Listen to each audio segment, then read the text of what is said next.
کے صدقے کتنی کرم نوازی فرمائی، کتنا احسان عظیم فرمایا کہ ہمیں کپڑا جلانے کی، ہمیں کپڑا کاٹنے کی ضرورت نہیں ہے، بلکہ صرف پانی سے دھو کر اوپر ہم کلمہ طیبہ پڑھ لیتے ہیں تو اللہ تعالیٰ اس چھوٹے سے عمل کے ذریعے سے ہمارے کپڑے کو پاکیزہ فرما دیتا ہے۔ پھر حضور کی رحمت کی ایک نشانی یہ بھی ہے کہ آپ سے پہلی شریعتوں کے اندر اگر کسی نے بھی اللہ کی عبادت کرنی ہوتی، کوئی بھی اللہ کی بندگی کرنا چاہتا تو جب تک وہ اپنی عبادت گاہ کے اندر نہیں جاتا تھا، جب تک وہ اپنی مخصوص جگہ جو انہوں نے عبادت کے لیے بنا رکھی تھی، جب تک اس جگہ جا کے عبادت نہیں کرتے تھے، عبادت قبول نہیں ہوتی تھی۔ اللہ تعالیٰ نے اپنے محبوب کو یہ خاصہ عطا فرمایا اور یہ عظیم شان عطا فرمائی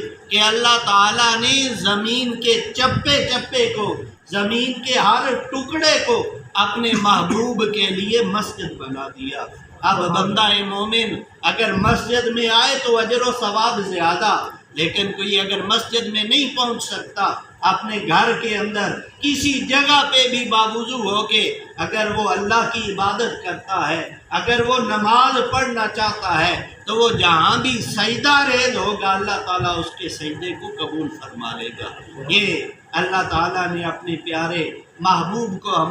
ہمارے لیے رحمت بنا کے بھیجا، اور امتیوں کا بھی یہ فرض بنتا ہے کہ اللہ کے اس احسان عظیم پہ،